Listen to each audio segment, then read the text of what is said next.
ಮಂಡ್ಯ ನಗರದ ಬಿಜೆಪಿ ಕಚೇರಿಯಲ್ಲಿ ಮಾನ್ಯ ರಾಜ್ಯಾಧ್ಯಕ್ಷರಾದ ಬಿವೈ ವಿಜೇಂದ್ರ ಅವರ ಸೂಚನೆಯಂತೆ ಮಂಡ್ಯ ಜಿಲ್ಲಾಧ್ಯಕ್ಷರಾದ ಡಾ ಇಂದ್ರೇಶ್ ಅವರ ಸಲಹೆಯಂತೆ ಮಂಡ್ಯ ಜಿಲ್ಲಾ Yuva Morcha ಕಾರ್ಯದರ್ಶಿಗಳಾಗಿ MN Tejasgowda ಮಧನಘಟ್ಟರವರನ್ನ BJP Yuva Morcha ಜಿಲ್ಲಾಧ್ಯಕ್ಷರಾದ HM ರಘುಗೌಡ್ರವರು BJP ಶಾಲೆ ಹೊದಿಸಿ ಆದೇಶ ಪತ್ರ ಕೊಟ್ಟು ಪಕ್ಷಕ್ಕೆ ಸೇರ್ಪಡೆಗೊಳಿಸಿದ್ದಾರೆ.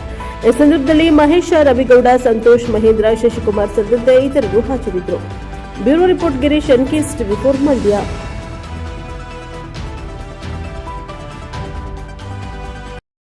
ಸೇರ್ಪಡೆಯಾದ ಕಾರಣನೇ ಕಾಂಗ್ರೆಸ್ ಭ್ರಷ್ಟ ಸರ್ಕಾರದ ವಿರುದ್ಧ ಕಾಂಗ್ರೆಸ್ ಮಾಡ್ತಾ ಇರುವಂಥ ಮೂಲಭೂತವಾದಿಗಳ ವಿರುದ್ಧ ಹೋರಾಟ ಮಾಡಬೇಕು ಅಂತಲೇ ಬಿಜೆಪಿಗೆ ಸೇರ್ತಾ ಇದ್ದೀವಿ.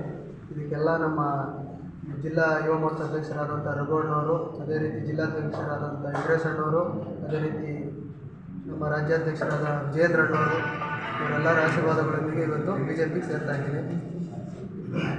ಸೇರಿ ಮುಂದೆ ಇದೇ ರೀತಿ ಪಕ್ಷವನ್ನು ಒಗ್ಗಟ್ಟಿಂದ ಕಟ್ಕೊಂಡು ಹೋಗೋಕ್ಕೆ ಶ್ರಮ ವಹಿಸ್ತಾ ಮನಸಾರೆ ಬಿಜೆಪಿಗೆ ದುಡಿತೀವಿ. ನಿಮ್ಮ ಪರಿಚಯ ಅಂತ ಮಂಡ್ಯ ಜಿಲ್ಲೆ, ಮಂಡ್ಯ ತಾಲೂಕು, ಬಸವನ ಹೋಬಳಿ, ಮುದ್ದುನಘಟ್ಟ ಗ್ರಾಮದವರು.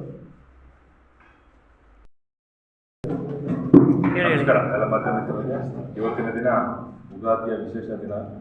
ಆಕ್ಚುಲಿ ನಮ್ಮ ಮಂಡ್ಯ ಜಿಲ್ಲೆಗೆ ಯುವ ಮೋರ್ಚಾ ವತಿಯಿಂದ ಯುವ ಮೋರ್ಚಾಕ್ಕೂ ಕೂಡ ಆಸಕ್ತಿ ತುಂಬುವುದು ಒಳ್ಳೆಯ ಯುವಕ. ನಾವು ಅವರ ಹೋರಾಟ ಮತ್ತು ಅವರ ಹಾವಭಾವಗಳನ್ನು ನೋಡಿದ್ದೇನೆ. ಹಾಗಾಗಿ ನಮ್ಮ ಮಂಡ್ಯ ಜಿಲ್ಲೆಗೆ, ಇಡೀ ತಾಲೂಕಿಗೆ ಜಿಲ್ಲೆಯ ಯುವ ಮೋರ್ಚಾ ಕಾರ್ಯದರ್ಶಿಯಾಗಿ ಇವತ್ತು ಆಯ್ಕೆಯಾಗಿದ್ದಾರೆ. ಅವರು ಶುಭವನ್ನು ಹಾರಿಸ್ತೇನೆ. ನಮ್ಮ ಮುಖಾಂತರ ಇನ್ನೂ ಈ ಶುಭವನ್ನು ಹಾರಿಸಿ ಈ ಹೋರಾಟಕ್ಕೆ ಮತ್ತು ನಮ್ಮ ಯುವ ಮೋರ್ಚಾ ಇದಕ್ಕೆ ಎಲ್ಲ ಸಂಘಟನೆ ಹೆಚ್ಚು ಶಕ್ತಿ ತುಂಬಲಿ ಅಂತ ಹೇಳಲಿಕ್ಕೆ ಅಭಿನಂದನೆ ಮತ್ತು ಸೇರಿಸಿಕೊಂಡು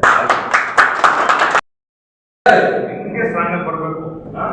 ಯಾಕೆಂದ್ರೆ ಶಕ್ತಿ ತೇಜಸ್ ಶಕ್ತಿ ತುಂಬಿದ್ರೆ ಶಕ್ತಿ ಅವ್ರು ಬೆಳೀತಾರೆ, ಅವ್ರ ಶಕ್ತಿ ತುಂಬಿದ್ರೆ ನಾವು ಬೆಳೆದ